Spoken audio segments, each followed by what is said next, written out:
probablemente más numerosa que las habituales de todos estos años, lo cual entraña algún significado.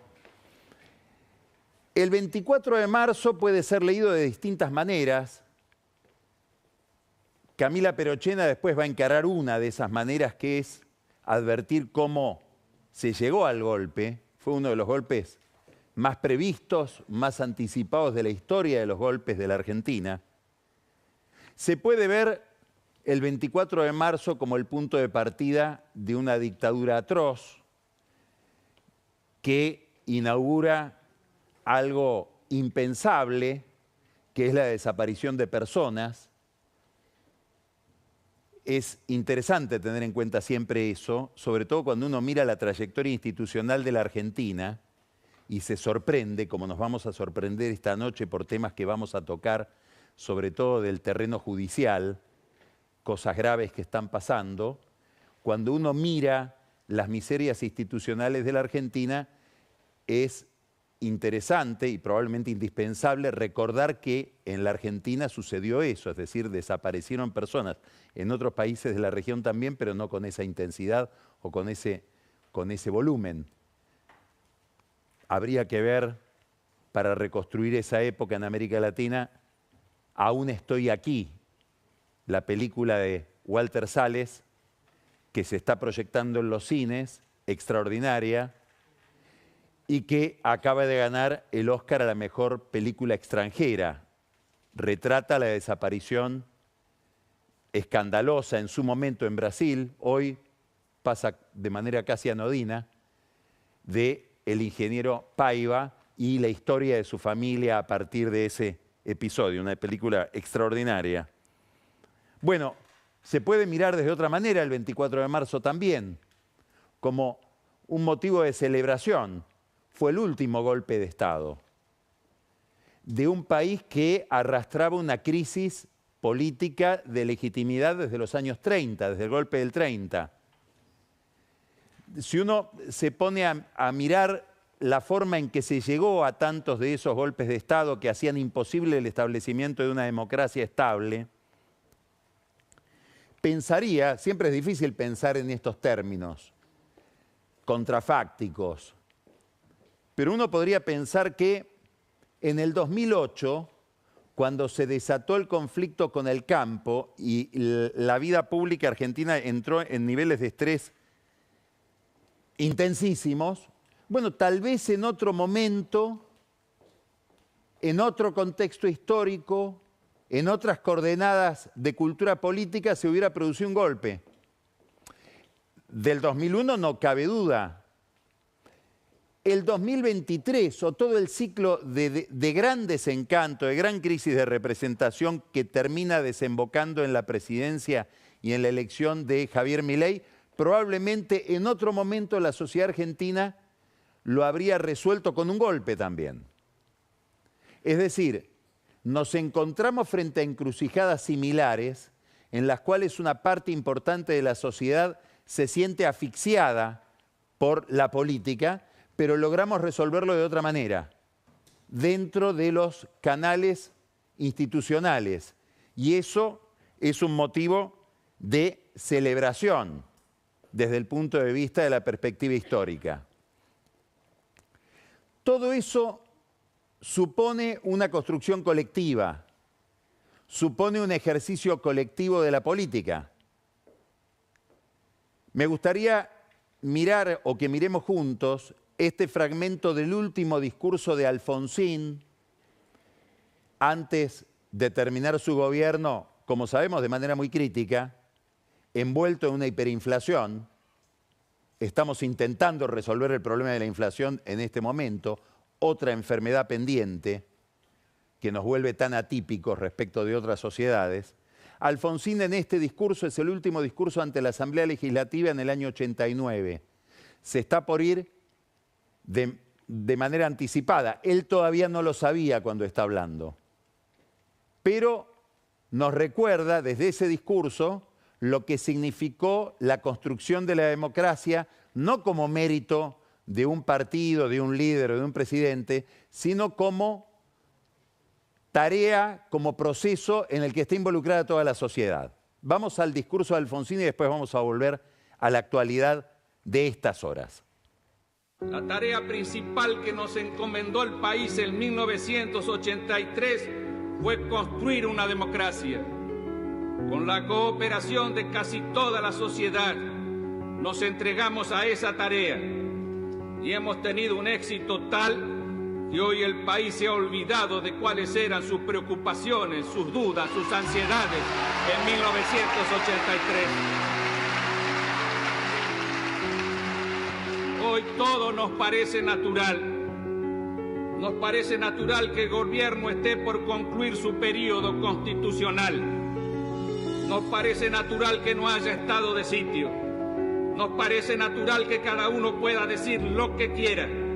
Nos parece natural que no haya proscripciones.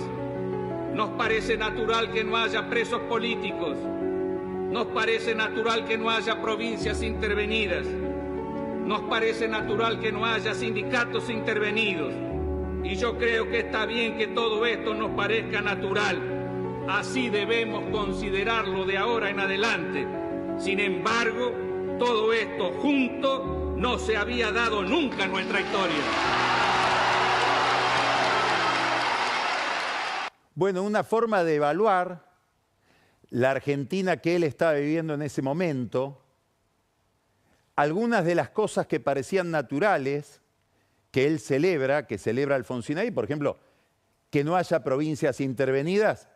Después hubo provincias intervenidas y así muchos de los problemas que hemos tenido se repusieron, pero en lo esencial hemos logrado superar una enfermedad que parecía insuperable a lo largo de más de 50 años. Pero ¿qué es lo importante de este discurso y qué es lo importante de esto de que la historia puede ir y venir? Me gustaría rescatar una idea de un autor inglés, John Gray, es un filósofo político liberal. Es una idea que él formula a partir de unas declaraciones de quien era en aquel momento el vicepresidente de los Estados Unidos, Dick Cheney, que, hablando del terrorismo islámico, reivindica la tortura. Y en relación con esas declaraciones de Cheney, John Gray dice lo siguiente: el progreso, la noción de progreso, está asociada a una dimensión de la vida colectiva, la dimensión científico-tecnológica. Ahí hay progreso seguramente irreversible, constante, permanente, pero en el orden moral no, en el orden político no. No está garantizado el progreso. Puede haber retrocesos, puede haber idas y vueltas. Podemos encontrarnos en momentos de la historia donde estamos peor que en el pasado. No quiere decir eso que todo pasado fue mejor.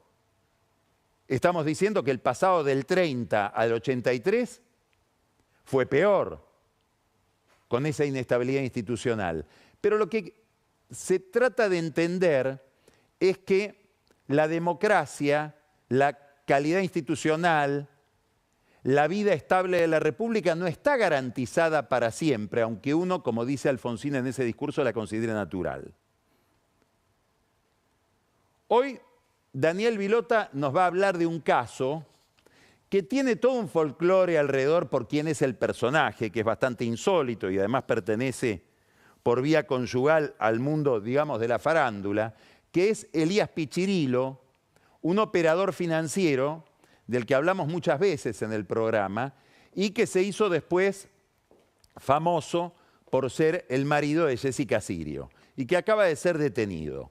Y alrededor de Pichirilo aparece todo el mundo o el submundo del dinero negro, el submundo del dólar paralelo y del mercado clandestino del dólar, que garantiza en su propia existencia la facilidad o un clima de negocios para la corrupción, los negocios ilegales y el lavado de dinero.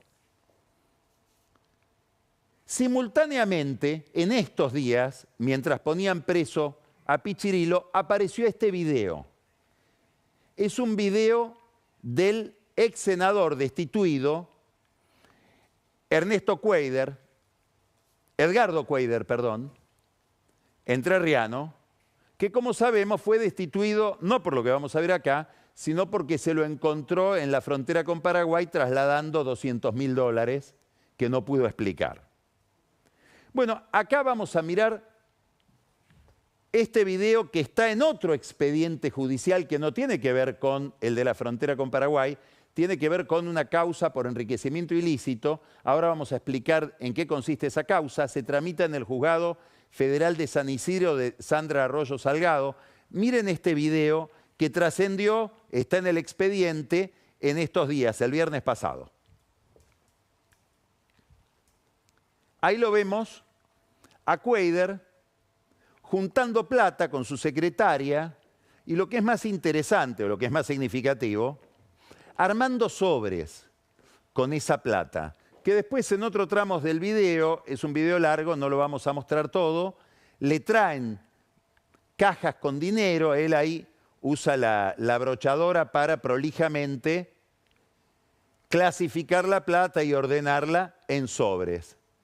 Bueno, ¿por qué interesa lo de los sobres? Porque evidentemente, ¿esto dónde se desarrolla esa escena? En la Secretaría General de la Gobernación de Entre Ríos, donde él era secretario general durante el gobierno peronista de Gustavo Bordet. Gustavo Bordet, que hoy es diputado nacional y era el jefe de Cuéllar. Es interesante lo de los sobres, porque quiere decir que iba a repartir esa plata con otra gente. No sabemos con quién, pero no es difícil imaginar. La impunidad con que lo hace delante de una cámara que lo está grabando. Después, en otros fragmentos del mismo video, aparecen otros empleados que entran y salen de la oficina mientras él está organizando el reparto de dinero con gente que le trae cajas con esos fondos negros. Remite al propio Cuéllar después con $200.000, remite a la Rosadita, ¿se acuerdan? El Ascar y todo el proceso de dinero y el manejo de dinero ligado a la acumulación de Lázaro Báez. Vinculado a Lázaro Báez hay que recordar a Fariña, que también se casa con una figura rutilante de la farándula, que es Karina Jelinek. Tenemos que recordar que también Fariña, se dice, se casó con una figura notoria para que no le peguen un tiro, para adquirir notoriedad y con esa notoriedad protección. El Ascar manejaba plata con Fariña y aparecen contando plata viva. Remite a los bolsos de López. ¿Qué quiero decir? Que en la democracia de los últimos años, la aparición de... Hay una corrupción, obviamente, de otra escala, mucho más sofisticada, mucho más importante en su volumen, pero difícil de captar, que requeriría de gráficos para entender la circulación del dinero. Acá no. Acá es plata contante y sonante, por eso tiene un impacto político especial. ¿De dónde venía esta plata? Según la investigación que hace el fiscal Fernando Domínguez en San Isidro y la jueza Arroyo Salgado, esta plata venía de una empresa, Securitas, que le prestaba servicios de seguridad a la empresa Enersa, que es la empresa de energía de Entre Ríos. Evidentemente, Securitas con esta plata se garantizaba el contrato para brindar seguridad a esa empresa. Y aparecen una cantidad de empresarios ligados a estos episodios que generan el dinero que está ensobrando el ex senador Cuéllar. Entre esos empresarios, un contador que tiene infinidad de entradas al despacho de Cuéllar en el Senado, que es José Nogueras, y dos empresarios, Marcelo y Claudio Tortul. Se allanaron las casas de Marcelo y Claudio Tortul en un country, en un barrio privado de Paraná, Puerto Urquiza, todas las casas menos una, porque en una de las casas vivía hasta ahora Rogelio Frigerio, el gobernador de Entre Ríos. Aparentemente los Tortul le prestaban la casa, esto no tiene nada, no quiere decir que Frigerio pertenezca a la misma trama que terminaba en los sobres de Cuéllar. Y bueno, como ocurrió este escándalo y los allanamientos, sabiamente Frigerio decidió irse a vivir a otro lugar. No sabemos si le prestaban o alquilaba la casa que ocupaba en Puerto Urquiza. Ahora es clave mirar a un lugar que es la Cámara Federal de San Martín, una cámara muy complicada que suele corregir a los jueces de primera instancia que sancionan casos de corrupción, en repetidos casos. Bueno, Arroyo Salgado tuvo todo un conflicto con la Cámara de San Martín, como recordamos, por el caso de Claudio Escapolán, el fiscal destituido de la provincia de Buenos Aires, que prácticamente comandaba una banda de policías narcos. El fiscal, que debía perseguir ese delito, lo organizaba.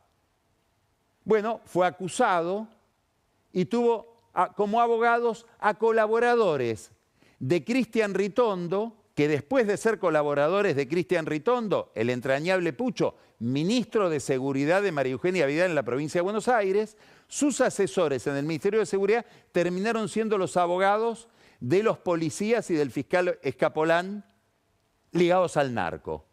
Bueno, todo un debate entre Arroyo Salgado y estos abogados y todo un problema de Salgado con la Cámara Federal de San Martín para que le convaliden sus medidas o sus sanciones contra Escapolán y contra esos policías. Estoy describiendo, no importa tanto el detalle, estoy describiendo un paisaje que tiende a demostrar que el progreso es progreso científico-tecnológico. No necesariamente hay un vector irreversible de progreso moral. Podemos ir para atrás también. ¿Qué es lo significativo? Que este gobierno, el gobierno de Javier Milei, tal vez desinformado, es un gobierno que viene de afuera de la política, pensó en Cuéllar nada menos que para presidir la Comisión Bicameral de Control de los Organismos de Inteligencia, es decir, para controlar a la CIDE y a otros organismos de seguridad, pero sobre todo a la CIDE, que maneja millones y millones de fondos reservados que se van incrementando con cada gobierno.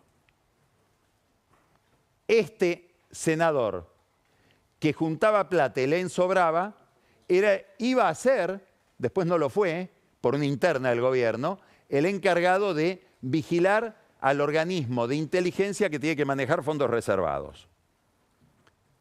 Esta afinidad de Cuéllar con el oficialismo es complicada, es escabrosa, tanto que algunos piensan, y obviamente no hay ninguna demostración de esto y es muy difícil que la haya, que aquellos $200.000 con los que él cruzaba la frontera hacia Paraguay eran el pago por un voto en el Senado.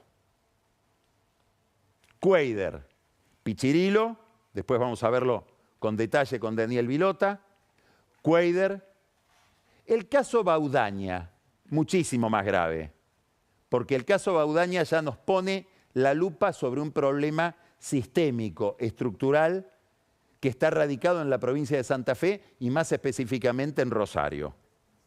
¿Quién es Carlos Baudaña? Nada menos que el director regional de la AFIP, hoy ARCA, es decir, el organismo recaudatorio que tiene que además garantizar la transparencia de los fondos y que no haya lavado de dinero en el mundo de la contribución impositiva, director regional de la AFIP en Santa Fe entre el 2011 y el 2020. Baudaña, que está siendo investigado por la justicia, aceptó un acuerdo con los fiscales que siguen el tema de la Procelac, de la procuración que tiene que ver con el lavado de dinero, para convertirse en arrepentido y explicar algunos de los delitos en los que él está en curso o estaba en curso en combinación con otras figuras de la vida institucional santafesina y de Rosario.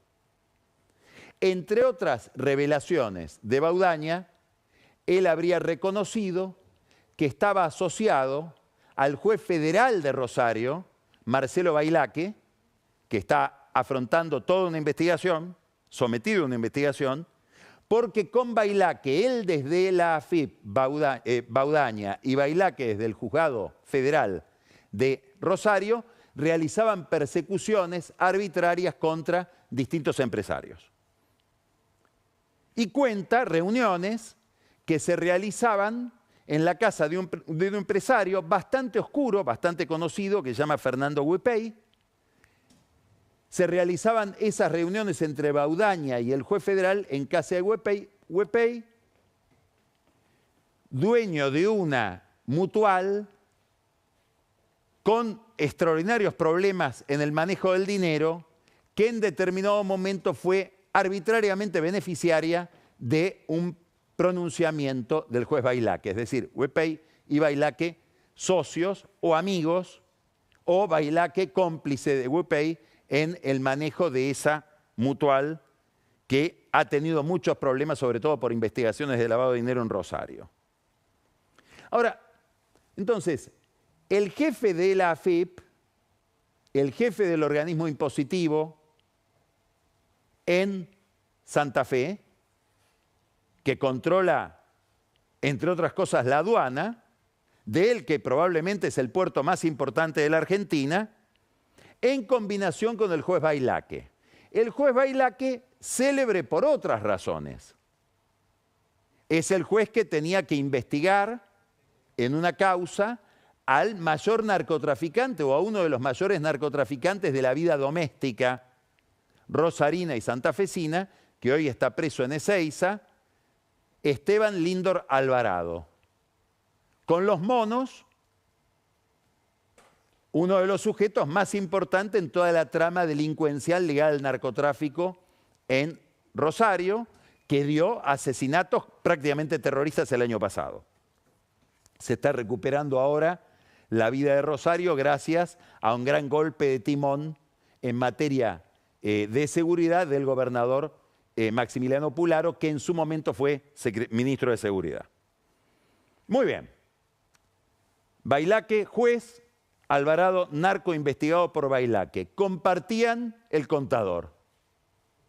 Amigo Bailaque del contador del narco al que tenía que investigar. Tanto que el hijo de ese contador fue durante un tiempo empleado en el juzgado de Bailaque. Acá lo tenemos al juez Bailaque y acá tenemos al contador Gabriel Misó, que es el contador del narco al que Bailaque en teoría tenía que investigar.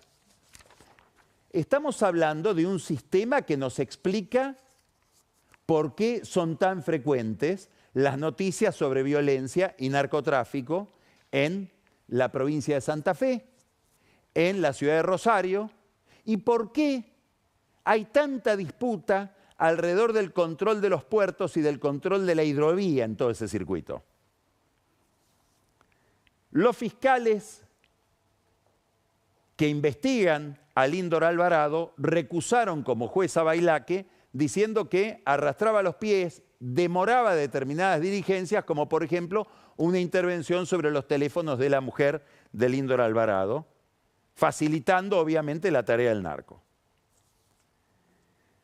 Una curiosidad es que por impugnaciones, la causa que se sigue contra Baudaña y contra Bailaque hoy no tiene juez. Entre otras cosas, porque Bailaque está investigado en una causa de la que él tendría que ser juez y obviamente por incompatibilidad o fue recusado, porque no puede ser imputado y juez al mismo tiempo, es elemental.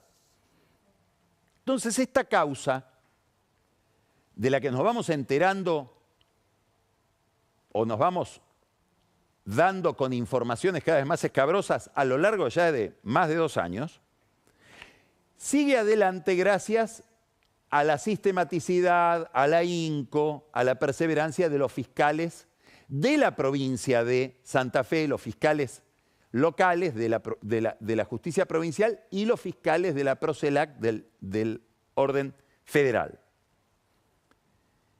¿Por qué? Bueno, porque rige en Santa Fe, en la Justicia Federal de Santa Fe, el sistema acusatorio, que es una novedad que ya se adoptó en Santa Fe. ¿Qué quiere decir el sistema acusatorio? Que la causa, el proceso, lo comandan los fiscales. y el juez es un juez de garantías. Ya no comanda el proceso el juez, como sigue sucediendo, por ejemplo, en Comodoro Pi, y ahora el gobierno quiere cambiar, quiere llevar también ahí este cambio de darle el control de los procesos a los fiscales. Muy bien. La semana pasada hubo una discusión en la Cámara de Casación si se iba a seguir con el sistema acusatorio, es decir, con que los fiscales sigan investigando al juez Bailaque y a todo lo que rodea a Baudaña, el de la AFIP, y también hay acusado e investigado el jefe de la CIDE de Santa Fe.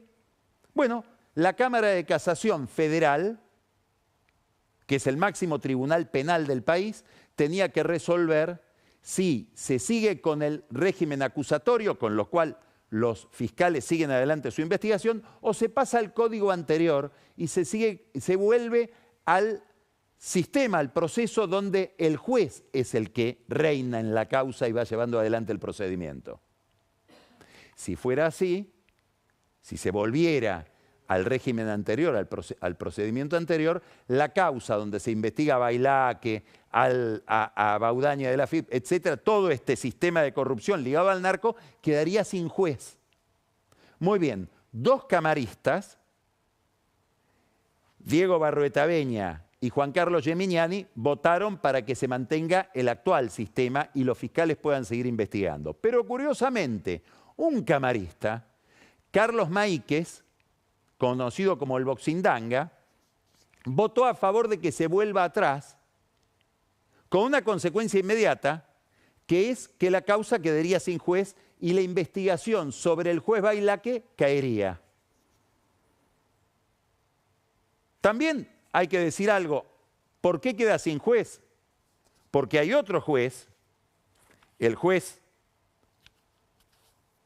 federal de Santa Fe, que tendría que ser el encargado de seguir adelante con la investigación por la impugnación que pesa sobre el juez Bailaque, que también está acusado de combinaciones con Baudaña. Es decir, no hay ningún juez federal en Santa Fe que no esté complicado en persecuciones arbitrarias con el jefe de la AFIP, que es el que se declaró como arrepentido. Muy bien. Quiere decir que el juez Bailaque está complicado con el jefe de la AFIP, el que era el jefe de la AFIP, y el juez de Santa Fe, Gastón Salmain, también. Ese es el nombre del otro juez que tampoco se puede hacer cargo de la causa. Interesante, entonces, se decide el miércoles pasado si en definitiva, si esta causa avanza o si pasa a quedar dormida, y un camarista, Maíquez, decide técnicamente, toma una posición que la consecuencia concreta es que esta causa quede sin juez. ¿Por qué importa Maíquez? Porque es el mismo juez que insistió en el caso Ángelo Calcaterra que las coimas en las causas cuadernos no son coimas, sino que eran aportes de campaña. Y abre de esa manera Maíquez una puerta para que toda la causa cuadernos se caiga como causa de corrupción y de sobornos y pase a ser una causa meramente ligada a la justicia electoral que tiene que resolver la jueza Servini de Cubría. Entonces, lo que vemos es que hay determinados comportamientos de determinados jueces que parecen ser estratégicos para que la corrupción siga avanzando, para que siga produciéndose este retroceso del que estamos hablando a raíz de todos estos casos. Insisto, estamos hablando de un sistema judicial, el de Santa Fe, específicamente el de Rosario, que está radicado en el lugar donde funciona el principal puerto de la Argentina, por donde sale la principal corriente de exportaciones agrícolas del país, y es el puerto donde se articula la hidrovía, que es el gran canal para el comercio exterior de granos. Es decir, estamos hablando de un lugar estratégico desde el punto de vista institucional. Ahora, si uno mira todos estos antecedentes y detalles que estamos observando, entiende más claramente por qué durante los últimos 10 años casi no ha habido grandes procedimientos por narcotráfico en el puerto de Rosario y en la hidrovía. Claro, con estos jueces, esta AFIP, esta CIDE, hay que agregarle el comportamiento de la policía en Rosario, que lentamente se va corrigiendo, pero que estaba totalmente ligado al sistema de narcotráfico y de bunkers de la ciudad de Rosario, vemos cómo se constituye un sistema. ¿Por qué es importante esto? Porque cuando uno piensa en corrupción judicial, naturalmente, y con toda lógica, razonablemente piensa solo en Comodoro Pi. Y hay otros lugares, como por ejemplo Rosario, donde estas miserias son estratégicas y probablemente más escandalosas. Hablando de Comodoro Pi, en su momento Ariel Lijo, siempre aparece cuando uno habla de estos temas, organizó un acto de respaldo y de aplauso a la justicia federal que hoy está siendo investigada en Rosario. Sigue difícil el pliego de Lijo en el Senado, sigue difícil y más difícil tal vez ahora porque la contradicción entre el gobierno y Cristina Kirchner es mayor, y además aparece una información interesante que no había aparecido hasta ahora. Aparentemente hay un gran conflicto personal entre Lijo y Máximo Kirchner por alguna inconducta de Lijo en algún requerimiento a Máximo Kirchner en una causa donde él lo estaba investigando.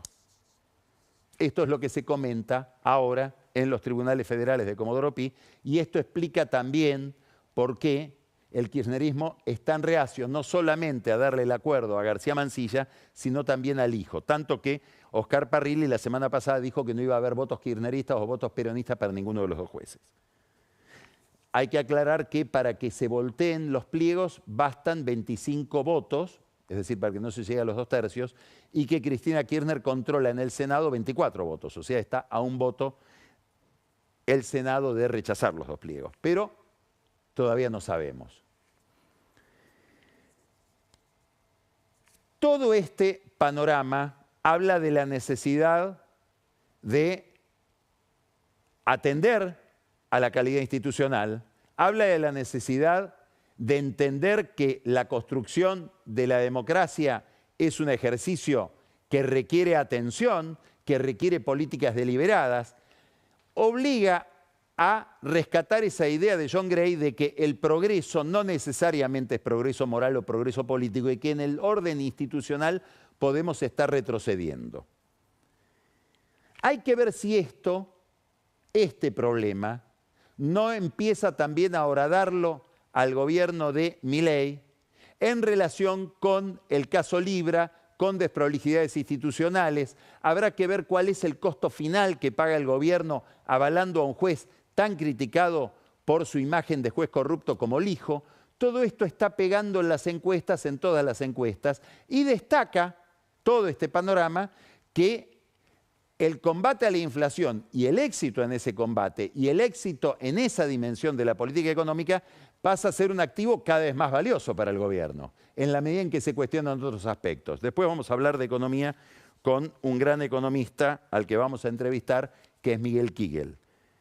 Los invito a quedarse a ver esa entrevista porque Kigel suele tener posiciones de gran claridad y de gran equilibrio respecto del proceso económico. Y estamos con una cantidad de interrogantes muy importantes sobre ese proceso. ¿Qué pasó desde que llegó Milei al gobierno hasta ahora? Si uno mira el trazo grueso de la política, teníamos una inquietud, diciembre, enero, febrero, marzo. Allá por junio, julio, esa inquietud empieza a disminuir. ¿A qué estaba referida? ¿Qué nos inquietaba? Si en medio de una crisis política tan importante que había llevado a Milei al poder, en la Argentina se iba a constituir un centro de poder. Esto lo venimos refiriendo desde hace tiempo. Y se constituyó un centro de poder, que lo vamos a ver ahora, que es Milei. Podría no haberse constituido. De hecho, muchos empresarios, muchos operadores económicos en el mes de enero, febrero, pensaban que no se iba a constituir y que esto tambaleaba y que no se sabía hasta dónde el gobierno de Milei se iba a poder establecer, se iba a poder afincar. Y en alguna medida eso explica determinados comportamientos en las remarcaciones de precios, etcétera, lo que Luis Caputo, el ministro de Economía, llama precios adelantados en vez de dólar atrasado. Dice, son los que apostaban a que el gobierno se caía ya por enero y febrero y remarcaron muchísimo. Bueno, con el paso del tiempo, y en alguna medida con el éxito económico, el resultado de este año, de lo que va del gobierno de Milei, de los 14 meses que van del gobierno de Milei, es que se constituyó ese centro de poder. Con estos números,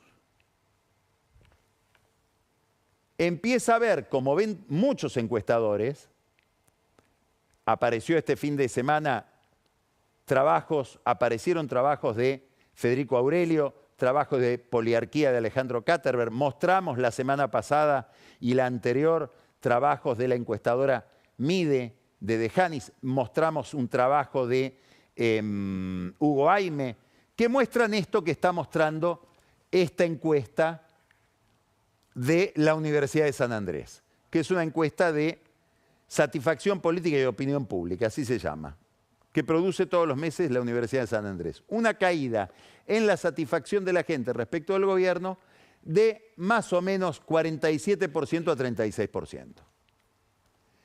Si nosotros recordamos, hace 2 lunes hablamos de una encuestadora brasileña, Atlas Intel, que también planteaba el mismo deterioro. Pero quiero que podamos ubicar qué significa esa caída en comparación con otros fenómenos similares. Y vamos a mirar esta comparación que propone la Universidad de San Andrés entre Macri, Alberto Fernández y Milei en el mismo momento como estaba cada uno. En el momento en que estamos midiendo hoy, a 14 meses de gobierno, cuando Milei cae desde 46 a 36, yo dije 47 recién, 46 a 36, son los mismos 10 puntos que le atribuyen los brasileños. ¿Cómo estaba Macri? Un poco mejor, apenas mejor, 38%, y en ascenso. Estamos hablando del Macri del segundo año, del 17, cuando gana las elecciones en octubre, 53%. Ahora, Alberto estaba muchísimo peor. Estamos hablando de un Alberto Fernández de 15% de satisfacción, 18% de satisfacción, que es la línea celeste. La amarilla es Macri, la violeta es Milei. Entonces, acá podemos comparar Macri y Milei y podemos imaginar que hay que seguir esperando, que hay que ver cómo evoluciona esto, porque fíjense cómo en el caso de Macri evolucionó muy positivamente. Como dicen los españoles, hasta el rabo todo es toro. Hay que esperar a que se consume todo el proceso hasta las elecciones. Vamos a seguir mirando esta encuesta de la Universidad de San Andrés, que nos muestra cómo, como todas las demás encuestas, cayó. Y esto tiene que ver para todos los encuestadores, mucho tuvo que ver el caso Libra, cae la aprobación a 45%, sube la desaprobación a 52%. En esta situación está hoy el gobierno. Estamos hablando del gobierno de Javier Milei. Vamos a seguir mirando esta encuesta, que nos está planteando cuál es la situación actual de Milei en comparación ahora de nuevo con Fernández y Macri, a 15 meses de mandato, en este caso ya no es el gobierno, sino Milei, alcanza 45% de aprobación, a 15 meses de estar gobernando. Es interesante, está igual que Macri, que después hace una elección espectacular, es decir, el gobierno tiene derecho a pensar y piensa, y probablemente tenga razón, salvo que aparezcan turbulencias económicas de las que nos va a ayudar a pensar después Miguel Kigel, tiene derecho a pensar que va a tener esta pendiente optimista, del mismo modo que acompaña un poco el movimiento que le tocó a Macri. Y acá tenemos a Alberto Fernández. Es interesantísimo ver esta línea celeste, porque nos habla de la crisis del peronismo y nos explica, cuando uno lo mira así es como que recupera la memoria, nos explica muy objetivamente por qué la gran disidencia del kirchnerismo respecto del gobierno que ese mismo kirchnerismo había ayudado a engendrar, o había engendrado, que es el conflicto entre Cristina y Alberto. Es despegar de esto, despegar de este desastre, que cayó del 67% a un 30% y siguió cayendo y se mantuvo en esa situación muy, muy lamentable, muy débil desde el punto de vista político. Sigamos. Fíjense esto que es qué palabras inspira el gobierno de Milei en quienes no lo quieren, en quienes desaprueban y quienes aprueban. Quienes aprueban es esperanza. De esto hablamos el otro día. Es muy importante la palabra esperanza, porque esperanza es exactamente lo que faltaba entre 2020 y 2023. Cuando uno consulta con los encuestadores que hacían encuestas, sobre todo cualitativas, dice lo que tenía la gente como sentimiento dominante durante todo ese ciclo, que arranca con la pandemia, es la pérdida de sentido de futuro. El futuro se había cerrado. Se había perdido visibilidad respecto de lo que iba a pasar, que era visto como una amenaza. Bueno, se recuperó acá radica el hecho de que Milei se constituye en un centro de poder. Regeneró expectativa. Ahora, del otro lado, los que no lo quieren, la palabra dominante no es bronca, es asco. Asco. Es decir, del otro lado, lo que hay es un sentimiento muy agudo de rechazo, probablemente movilizante. Habrá que ver si muchos de los que fueron hoy a la manifestación del 24 de marzo no están diciendo un rechazo al clima ideológico que se ha instalado en el país con Milei desde el punto de vista de los que desaprueban, que es la mitad del país. Está empatado aprobación de desaprobación. Ahora, todo este panorama y los números de Milei y el éxito de Milei para seguir midiendo 45%, 47% de popularidad, de aceptación por parte de la sociedad, nos habla de que efectivamente se constituyó un centro de poder en la Argentina y que el barco tiene a alguien que le puede poner un rumbo. Y eso muy probablemente está ligado, como decíamos, a el éxito en un tema central que es el tema de la inflación, con lo que tiene que ver la recuperación del salario, la retracción de la pobreza, etc. Ahora, ¿cuál es la incógnita que tenemos por delante? Hay un centro de poder. ¿Habrá un oficialismo? Ah, eso es otra cosa. Un oficialismo es un sujeto medianamente coherente, articulado, si pensamos el Poder Ejecutivo, que puede llevar una política articulada entre las distintas áreas, que tiene cierta armonía entre sus operadores, que se los ve con un juego colectivo coherente, y sobre todo un oficialismo es ese sujeto político que proyecta su poder sobre el Congreso y tiene en el Congreso capacidad para producir determinadas reformas que muy probablemente son indispensables para que el éxito económico se siga manteniendo y no haya un reflujo o no haya un fracaso. Después vamos a hablar con Miguel Kigel también de esto, qué es lo que él espera para después de las elecciones, qué hay que esperar para los segundos 2 años del gobierno de Milei. Bueno, probablemente esa agenda es una agenda que no se pueda llevar adelante sin un oficialismo. Y aquí es donde aparecen algunas dificultades. Una dificultad tiene que ver con el armado de ese oficialismo y con una discusión dentro del gobierno de cómo debe ser armado. ¿Hay que arrasar con todo y convertir a Milei en el único líder de todo lo que va del centro a la derecha o de todo lo que no es kirchnerismo y del centro hacia la izquierda? Por lo tanto, debe someter a las demás fuerzas políticas u opciones políticas que ocupaban ese espacio. Y centralmente, dentro de esta pregunta, ¿cuál es la relación con el PRO?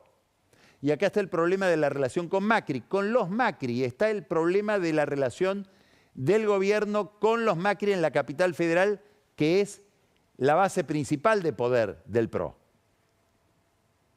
Ahí vimos, lo vimos la semana pasada, que el gobierno captura a Ritondo, a Pucho, captura a Diego Santilli, que van al encuentro de Karina Milei, de Javier Milei, también de Sebastián Pareja, que es el que los ayuda a armar la provincia de Buenos Aires, y de Lule Menem, principal colaborador de Karina Milei en esa tarea, para entregar al gobierno la provincia de Buenos Aires, el PRO de la provincia de Buenos Aires. Ellos dicen, no, fue todo hablado con Macri, muy probablemente, pero nadie es tonto.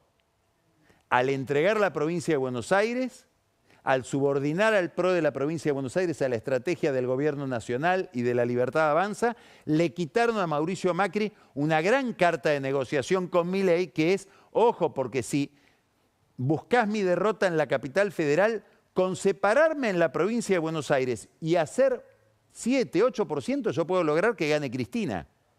Y si gana Cristina, el mensaje de un triunfo kirchnerista en la provincia de Buenos Aires en las elecciones de diputados es el mensaje de la posibilidad de un regreso del kirchnerismo. Y esa posibilidad de un regreso del kirchnerismo cambia el clima económico seguramente, o por lo menos posterga determinadas decisiones económicas de los que dicen voy a esperar al 2027 antes de poner un dólar. Quiere decir que no solamente hay un conflicto entre la Libertad Avanza y el PRO, sino que hay conflictos más o menos solapados dentro del PRO entre gente que se suponía muy subordinada a Macri, como el caso de Ritondo, que es presidente nada menos que del bloque de diputados. Obviamente que hay otros conflictos mucho más evidentes. Larreta, que anunció la semana pasada, se separa del PRO de la capital federal, determinando probablemente una gran dificultad para que los Macri puedan ganar esa elección. Todo esto tiene que ver, como decíamos, con el programa económico, que requiere eficacia política.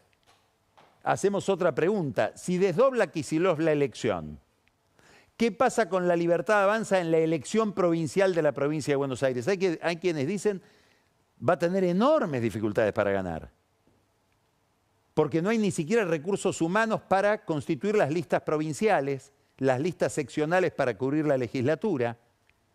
Bueno, probablemente mirando eso fueron Santilli y Ritondo, nos quedamos nosotros con todo, con independencia de lo que quiera o piense Macri o de lo que necesite Macri. Ahí hay una gran incógnita, sigue siendo la incógnita de si Kicillof desdobla o no la elección y se enfrenta de esa manera o no a Cristina Kirchner. Volvemos. Hay incógnitas institucionales importantísimas. Se requiere para este clima moral que domina a sectores muy amplios y complicados de la justicia y estratégicos de la justicia como lo de Rosario, un espíritu de regeneración que no aparece a la vista. Todo eso es al final necesario para que el programa económico se consolide.